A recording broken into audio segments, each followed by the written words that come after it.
ప్రభుత్వ పాఠశాలలు, వసతి గృహాల్లో పిల్లలకు పెట్టే తిండి బాగోలేదు అని చాలా చోట్ల పిల్లలు రోడ్డు ఎక్కుతూ ఉండడం, పిల్లలతో కలిసి పేరెంట్స్ నిరసన వ్యక్తం చేస్తూ ఉండడం, కొందరు తిని ఆసుపత్రి పాలవుతుండడం ఇవన్నీ మనం చూసాం. ఇప్పుడు చివరికి పిల్లలు వాళ్ళకి ఇచ్చినటువంటి బూట్లు, బ్యాగులు కూడా నాణ్యత లేవని బాధపడే పరిస్థితి.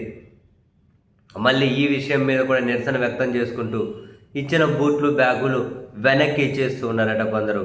ఇది వేరే వాళ్ళు చెబితే బహుశా ప్రభుత్వానికి కోపం వచ్చేదేమో.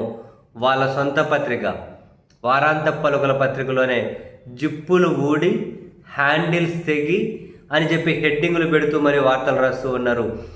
విద్యార్థులకు అందించిన స్కూల్ బ్యాగుల్లో నాణ్యత కరువు, 2 నెలలకే చిరిగిపోతూ ఉన్నాయి, పిల్లలు వెనక్కి ఇచ్చేస్తున్నారు అని. సర్వేపల్లి రాధాకృష్ణన్ విద్యార్థి మిత్ర కిట్ల పేరుతో పంపిణీ చేసిన చాలా బ్యాగుల్లో నాణ్యత కొరబడిందని, విద్యార్థులకు అందించిన 2 నెలలకి అవి చిరిగిపోతున్నాయని, జిప్పులు ఊడిపోతున్నాయని, హ్యాండిల్స్ తెగిపోతున్నాయని.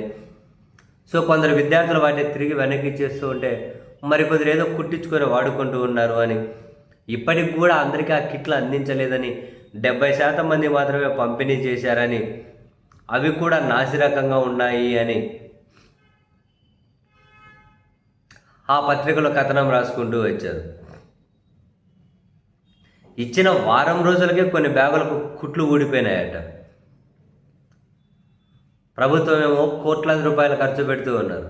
మరి మానిటరింగ్ ఉండాలి కదా, పర్యవేక్షణ. మరి తెలిసిన వాళ్ళు చూసిన వాళ్ళు కానీ సైలెంట్ ఏమైనా ఉంటున్నారా? అలా ఉంటే ఏంటి వాళ్ళ ప్రయోజనాలు ఏంటి? బై డిఫాల్ట్కి వచ్చే ప్రశ్నలు కదా.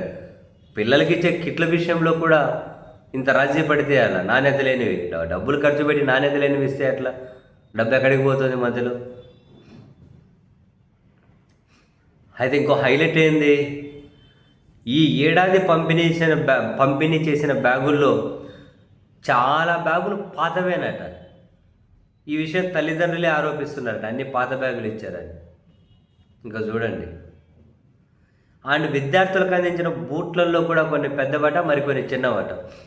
ఈ బూట్లు సరిపోకపోవడంతో విద్యార్థులను పలుమార్లు మండల రీసోర్స్ కేంద్రాలకు తీసుకెళ్ళి వారి సైజు గల బూట్లను ఉపాధ్యాయులు తీసుకుపోతున్నారట. ఒక్కొక్క పాఠశాలకు 20% నుంచి 40% వరకు చిరిగిపోయిన బ్యాగులు, బెల్టు లేనివి, కుట్లు ఊడిపోయినవి ఇవే వచ్చాయట. 40%, 20 నుంచి 40% అన్నీ ఇట్లాంటివే వచ్చాయట. ఇవి ఎట్లా పంపిణీ చేయాలని చెప్పి హెచ్ఎంలు తలలు పట్టుకొని ఏవో అని అంటగడుతున్నారట.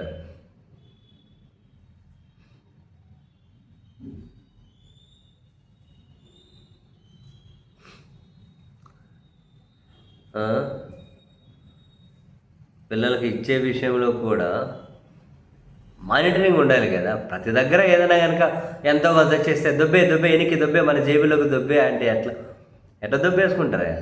పిల్లల విషయంలో, వాళ్ళకి తిండి పెట్టే విషయంలో, వాళ్ళకి బ్యాగులు, వాళ్ళకి బూట్ల విషయంలోనైనా మంచివి ఇవ్వాలి కదా.